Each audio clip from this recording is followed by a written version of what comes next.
Spencer alongside Jarom Jordan. It is our pleasure now to welcome the new head coach of BYU women's basketball. Her name is Amber Whiting. She is joining us from South Carolina, where she is busy at work with one of her AAU teams. Coach, great to have you back on BYU Sports Nation, and congratulations as the new head coach of BYU women's hoops. Thank you. Thank you so much. Good to be here. When did the opening and this potential of becoming the head coach at BYU hit your radar on a timeline perspective? So the day Judd stepped down, I was randomly in a workout and I opened my phone and I saw it and I was like, holy crap. And the first thing I thought about was my daughter, right? Like you want to commit and play for who you commit for. And so that's my first inclement. I was like, crap, like, I'm glad that she didn't go that way.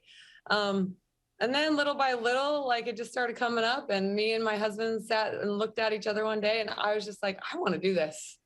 I want to do this. And I've always put my family first, my kids first, everything. And he just said, how about you go bet on yourself? How about you put you first for once? And I was like, okay, let's go. So that's how it came about. How big of a shot did you feel like you had? Because obviously you've been really successful coming off the state championship, coach of the year, super successful on the AAU level. To get a Division I head coaching job without having been a assistant coach, what did you do to get this job? Because it was an impressive performance by you, I'm sure, in this process to get this gig. Well, I mean, thankful and grateful to the admin to like take me serious, right? And for Tom and Brian, but we did a Zoom when I was in Texas coaching, and it was just, I thought it was just very informal, and they were doing a lot of people. And so I think I clicked some light bulbs on, I don't know, whatever I did. I don't know. I just was myself. And I talked about the direction that I would like to see the program go as an alumnus or, as an outside perspective. And then I know that the job was going to close, and I just threw my name out there. Like I thought I was, I am an underdog, let's be honest, right? Like I haven't had any college experience, but I have had a ton on the AAU level. I've coached for 10 years there. My kids, I've helped skill develop my husband playing in Europe. I mean, I'm a coach for him. So I just knew that like, that was something I've been around my whole life. And so I told them if they did that, they were going to catch a lot of heat, and they were fine with it. They trusted me. And I was so grateful that they just looked at me like who I was. And so I was really grateful for that. What is that direction you mentioned, especially with the Big 12 looming in a year?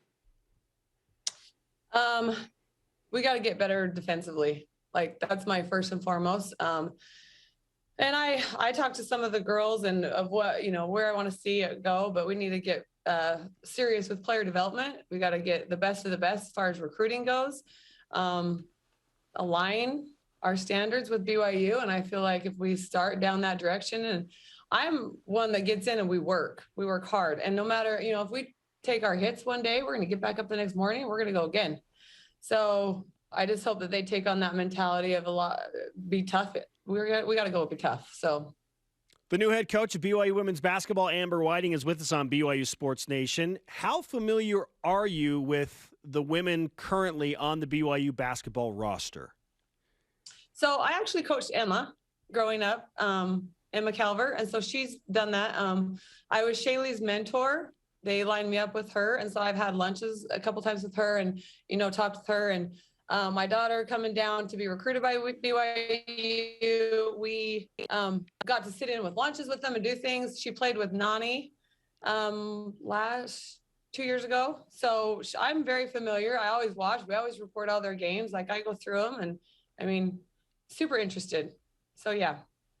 What are the next couple of weeks like as you navigate the current roster and the sell and the buy-in process, right? But also of finding assistants that fit and make sense for you on the staff? I've been doing some interviews already for staff, and I'm kind of trying to narrow it down. But we got on Zoom with the girls, and it was, super awkward because they didn't know who I was. They didn't know what to expect. And then I had Shaylee put me on a group chat with them all, and have meetings with them all set up because they're my first priority. I mean, yes, the staff is a priority, but those girls, like they're my first priority. They're my girls now, right? And I got to get to know them, and they got to get to know me. And I wish in a perfect world I could have been introduced to them in person and talked to them. But Zoom's what we got, right? Like, they're all over the world. And so I honestly I've texted them all, and I'm so excited to get in a gym with them. I'm so excited to just get them in front of me and get to know them on a personal basis. Sure. It's safe to say that the recruiting of your current team has begun, because in our day and age, let's face it, that's a thing. Transfer portal, name, image, likeness. Everybody kind of feels like they deserve the best. They can go where they want. They can play more somewhere else. So how do you approach that scenario with your team, knowing that college sports really are in a position that they never have been before? There's so much volatility and so much transition. I think I learned a lot through my daughter's recruiting. I really did. I learned, if you can connect with a player personally, then you're going to get a lot more buy-in. And so I just want to be myself with them. I want to get to know them. They are my girls. And like I said, I love them like my own. And they don't know that yet from me, but all players that I've had over the years, like that's my thing. Like, I can connect to players. And so when you get that connection and you go to work and they know that you're in the grind with them every day, that, I'm not putting blame on them after a loss. Like, I'm in this with them. If they're not prepared, we got to get ready together. And so that's my thing, that they're going to learn from me. And I hope that I can help them, like, I have a couple rules that mentally flip the switch on a court. And I can't wait to dive into that with them. And so I hope that they get that. But, at the end of the day, if I'm giving them everything that I have, I hope they give what they have to me. And I hope it's a beautiful thing. I hope that we can grow together. It's been beautiful the last couple of years, and this roster is certainly talented. We're very excited about it. I get the sense that you're very competitive. I can just kind of tell from our initial conversation here. And it's a basketball family, right? You got two kids who play. Yes. Jace is at Boise State. Of course, we know Trent and love him. I chat with him because he went to Brazil on his mission, and whatnot. And so, and you played in college. So who's got the best jump shot in the house at this moment? Ooh. If I say, I'm going to get so much heat on my phone right now. We have no filter in my family, and it is competitive down to the wire. So Jace, when he just got back from his mission in Finland, and he literally texted the day he was home. He's like, we better get out in the gym tonight because this is the only time you're going to beat me, Mari. And then, of course, Trent gets out there, and he plays bully ball. He does with my kids. So if they, and my kids make fun of my shot, and that's okay, because I can make them run for it. Like, we're good. We all know who runs the family. And now you've had the ultimate validation. You're the women's basketball coach at BYU. There's certain status in the household that just happened, right? Well, we have we all have nicknames for each other, right? Trent calls himself Hoff because he's in the Snow College Hall of Fame, and I'm Coy because, coach of the year 3 times. And Amari was, I know, we have this thing. And so Amari, she was player of the year, and we all had our scoring records.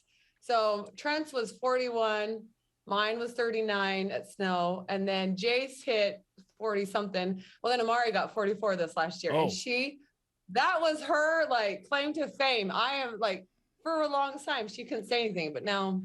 Hey, Coach could have pulled her out, just saying, to protect yourself. I really could have, and I did actually. And then I got a lot of heat from my assistant coaches, and they were because she was right on the school record, and I didn't know the record. I don't care, right? I don't. And so I was getting texts from my bench from I guess the freshman assistant coaches were texting. And so I was like, oh my gosh, you guys are being serious right now. She's 1 point away. So I put her back in for 30 seconds, let her get it, and get back out. You don't get to score too much. Let's go. Pass the ball. Amber, congratulations on getting the job. And like you said, being in a position to take a chance on yourself and having it pay off in a major way. Good luck in South Carolina on the AAU circuit. We'll see you back here in Provo whenever you get back, and we look forward to covering you and BYU women's basketball. Perfect. Thank you so much.